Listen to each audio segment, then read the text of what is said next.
Fala, estudante, beleza? Então hoje retomando aí o projeto 365, então a gente vai continuar falando aí sobre o cérebro, tá bom? Então hoje a gente vai falar sobre o nosso cérebro, como é que funciona. Como diz Augusto Cury, realmente é algo que a gente não consegue entender totalmente o nosso cérebro, mas em algumas partes a gente consegue falar sobre elas, tá bom?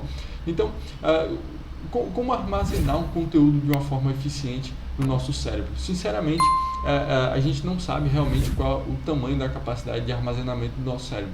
Só tentando mesmo, né? Então, dizem que é algo realmente absurdo, né? A gente consegue armazenar muita coisa. E você fala, tá, Jefferson, por que no final do dia eu não consigo lembrar de todas as informações que eu precisei armazenar no meu dia? Por exemplo, um número de celular. Alguém foi lá e te disse lá o número lá, 9, não sei o que lá, e disse lá o número do celular, e você não consegue lembrar no final do dia, simplesmente pela área que o seu cérebro achou interessante armazenar essa informação, né? Augusto Cury também fala sobre a síndrome do pensamento acelerado, quando a gente está pensando em várias coisas ao mesmo tempo, né? E isso acaba gerando um pensamento acelerado que encadeia numa ansiedade, né? Então, realmente, quando a gente tem muita coisa para pensar ao mesmo tempo, acaba gerando isso. Já imaginou se tudo na vida a gente precisasse lembrar de tudo? Isso ia gerar esse tipo de síndrome. Por exemplo, passou um carro por você, você ia olhar para o pneu do carro, você ia lembrar que o material do pneu do carro, o que tem dentro do pneu do carro, aí você ia pensar, bom, aí você ia lembrar da carenagem, dos eixos, do motor, como funciona o motor, como o motor se move, a combustão, como é feita a combustão, de onde foi que veio aquele combustível, né? Como foi extraído aquele combustível. Aí voltando para o carro, você pensa, opa, o carro tem uma cor, como é que foi feita essa tinta? Foi feito com um material também semelhante ao do combustível? Que interessante. Aí depois você ia pensar, pô, e dentro do carro, como é que funciona o ar-condicionado? E a pessoa que está dirigindo, o que é que está acontecendo? É mais a gente pensar em tudo isso? Pois é. Então o nosso cérebro ele é seletivo, ele faz a seleção. O que é que você precisa saber? Quando você pede lá o Uber, o que é que você precisa saber? A cor e o modelo do carro e a placa. Pronto, depois você pode esquecer, porque aquilo é informação que não é tão interessante.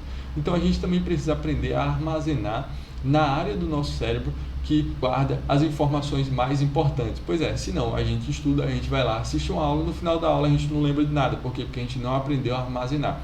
Vamos fazer uma comparação aqui com as memórias do computador, o HD e a memória RAM. O HD é uma memória de longo prazo, então o que você salvar no HD do seu computador vai para a memória de longo prazo. Em outro momento, se você quiser, você vai lá e resgata aquela informação, aquele arquivo lá, o que seja. Agora, se há alguma coisa gravada na memória RAM do seu computador, ela é uma memória volátil. O que é volátil? Não é uma memória que se apaga com o tempo. Então, quando você desligar o seu computador, né? Esse desligar o computador, pra gente seria o dormir. Quando você for dormir, pronto.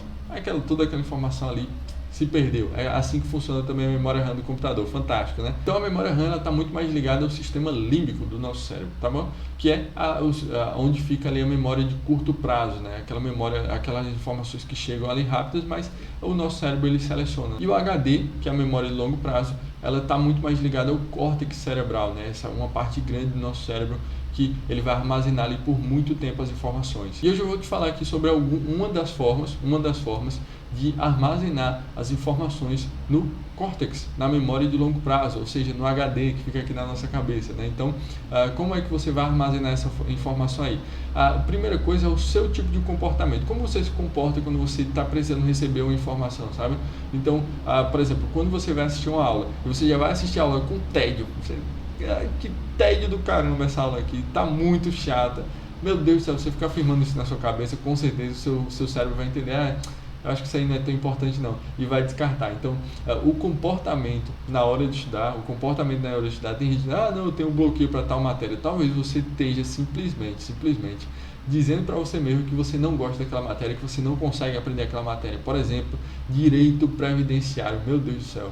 Direito previdenciário. Então, digamos que você vai estudar direito previdenciário, você acha chato pra caramba, você já vai com tédio, você, meu Deus, eu pensei que já tinha passado uma hora, só passou 10 minutos. Pois é, então isso aí o seu cérebro, ele tende a descartar, né? Ele coloca ali na memória RAM, depois você vai esquecer aquilo ali. Enfim, não vai ficar. Mas se você for com outras atitudes, com outros pensamentos, com certeza você vai conseguir armazenar muito mais informação a longo prazo, beleza? E outras técnicas também que eu vou trazendo aqui nesses vídeos para você poder receber. Você precisa se inscrever no canal, ativar o sininho e para poder receber as notificações. É isso aí, pessoal. Então hoje esse foi o assunto de hoje. Até a próxima. Tchau, tchau.